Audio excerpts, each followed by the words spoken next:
क्या आप भी अमीर बनना चाहते हैं, लेकिन कहीं ऐसा ना हो कि आपकी गलत निवेश रणनीतियां आपको कंगाल बना दे। मशहूर फाइनेंशियल गुरु और रिच डैड पुअर डैड के लेखक रॉबर्ट कियोसाकी ने निवेश की दुनिया का एक ऐसा कड़वा सच अपने सोशल मीडिया हैंडल पर बताया जिसे नजरअंदाज करना आपको भारी पड़ सकता है। उनकी राय में गरीब और मिडिल क्लास लोग हॉट टिप्स के पीछे भागते हैं, बिना रिसर्च किए जल्दबाजी में फैसले लेते हैं और अंत में अपनी मेहनत की कमाई गंवा बैठते हैं। लेकिन क्या सिर्फ निवेश की गलती ही लोगों को गरीब बनाए रखती है या इसके पीछे कोई और गहरी वजह है? आइए जानते हैं कियोसाकी के कुछ जबरदस्त इन्वेस्टमेंट मंत्र जो आपको बर्बादी से भी बचा सकते हैं और अमीर बनने का रास्ता भी दिखा सकते हैं। नमस्कार, आप देख रहे हैं बिस्तक, मैं हूं आपके साथ अर्णिमा द्विवेदी। रॉबर्ट कियोसाकी की पहली और सबसे अहम सलाह पर जरा गौर करिएगा। उनका कहना है कि बिना पूरी जानकारी के कभी भी निवेश ना करें। उन्होंने अपने इंस्टाग्राम पोस्ट पर लिखा, want to lose money, simple, invest in what you don't understand. यानी अगर आप अपनी पूंजी गंवाना चाहते हैं, पैसा गंवाना चाहते हैं, तो सिंपल सी बात है, ऐसी जगह निवेश करें जहां के बारे में आपको बिल्कुल समझ नहीं। उनका कहना है कि बहुत से लोग किसी दोस्त की सलाह पर, किसी YouTube वीडियो को देखकर या फिर सोशल मीडिया पर वायरल हो रही किसी टिप के आधार पर पैसा लगा देते हैं, लेकिन यह तरीका सिर्फ जुआ खेलने जैसा है। उन्होंने इंस्टाग्राम पर भी एक पोस्ट में कहा है, अगर आप जल्दी पैसा कमाना चाहते हैं तो बस उस चीज में निवेश करना शुरू कर दीजिए जिसे आप समझते ही नहीं हैं। निवेश में सफल होने का सबसे पहला नियम यही है कि पहले सीखिए फिर निवेश कीजिए। अमीर लोग पहले फाइनेंशियल एजुकेशन में निवेश करते हैं, अपनी समझ को बढ़ाते हैं और फिर सही मौके पर पैसा लगाते हैं। यही कारण है कि वो बार बार सफल भी होते हैं, जबकि आम लोग अक्सर नुकसान उठाते दिखाई देते हैं। लेकिन कियोसाकी सिर्फ यही नहीं बता रहे कि पैसा कैसे गंवाया जाता है, बल्कि वो ये भी समझा रहे हैं कि आखिर अमीर लोग पैसा कैसे बना रहे हैं, ताकि आपको भी थोड़ा गुरु मंत्र मिल जाए। उनका कहना है कि अमीर लोग उन एसेट्स में निवेश करते हैं जिन्हें वो अच्छी तरह से समझते हैं।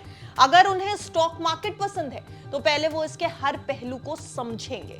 अगर वो रियल एस्टेट में इन्वेस्ट कर रहे हैं तो पहले प्रॉपर्टी बाजार की गहरी जानकारी हासिल करेंगे और वो कभी भी बिना सोचे समझे हॉट स्टॉक्स या फिर नए एसेट्स क्लास में कूदने की गलती नहीं करते।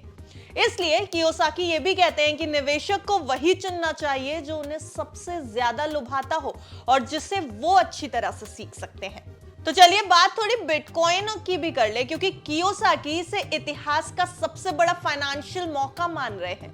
उनका यह भी कहना है कि जो लोग फियर ऑफ मेकिंग मिस्टेक्स यानी FOMM की वजह से बिटकॉइन जैसे एसेट्स में निवेश नहीं कर रहे, वो हमेशा गरीब बने रहेंगे।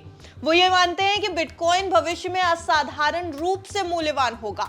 उन्होंने ये भविष्यवाणी की है कि 2025 के अंत तक बिटकॉइन $2 लाख तक पहुंच सकता है और 2030 से पहले ये $1 मिलियन तक भी जा सकता है। हालांकि उन्होंने ये भी चेतावनी दी है कि अगर कोई केवल फोमो यानी फियर ऑफ मिसिंग आउट के कारण इसमें निवेश कर रहा है तो उसे नुकसान भी हो सकता है। जैसा कि उन्होंने पहले बताया कि बिना सोचे समझे निवेश ना करें। कियोसाकी की माने तो पारंपरिक फाइनेंशियल सिस्टम और वॉल स्ट्रीट लोगों को सेफ खेलने की सलाह देकर अमीर बनने के असली मौकों से दूर रख रहा है। वो कहते हैं कि जिन लोगों को स्कूल और समाज ये सिखाता है कि रिस्क मत लो, वो लोग कभी अमीर नहीं बन पाते। कियोसाकी अपने फॉलोअर्स को भी यही सलाह दे रहे हैं कि वो माइकल सैलर, सैमसंग माओ और मैक्स कैसर जैसे बिटकॉइन समर्थकों को सुने, लेकिन साथ ही उन लोगों की भी राय जाने जो इसके खिलाफ है, उसके बाद ही कोई फैसला ले। तो क्या आपको बिटकॉइन में निवेश करना चाहिए? अगर आप रिस्क लेने के लिए तैयार हैं और इसे अच्छे से समझ चुके हैं या इसके बारे में पूरी नॉलेज गेन कर चुके हैं, तो यह निवेश आपके लिए फायदेमंद जरूर साबित हो सकता है। लेकिन अगर आप केवल सुनी सुनाई बातों पर भरोसा करके बिना किसी ज्ञान के, बिना किसी नॉलेज के यहां पैसा लगा रहे हैं, तो यह बहुत खतरनाक आपके लिए हो सकता है। रॉबर्ट कियोसाकी का साफ कहना है, अमीर लोग शिक्षा में निवेश करते हैं, गरीब लोग सिर्फ किस्मत के भरोसे रहते हैं। तो यहां पर कियोसाकी ये भी कह रहे हैं कि किस्मत पर वो बिल्कुल भरोसा नहीं करते। तो अब फैसला आपका है, आप अमीर बनेंगे या कंगाल? आप निवेश कैसे करेंगे, नॉलेज के साथ या बिना सोचे समझे सिर्फ हॉट पिक्स उठा करके? जो भी आपकी राय है, कियोसाकी के इस पूरे सोशल मीडिया पोस्ट को लेकर के आपका क्या कुछ कहना है, हमें कमेंट सेक्शन में जरूर बताइएगा। ये जानकारी, ये वीडियो अच्छा लगा हो तो इसे लाइक और शेयर भी जरूर कर दें, और बिस्तक को सब्सक्राइब करना बिल्कुल ना भूलें, ताकि ऐसी इंटरेस्टिंग खबरें हम आप तक पहुंचाते रहे। देखते रहिए बिस्तक।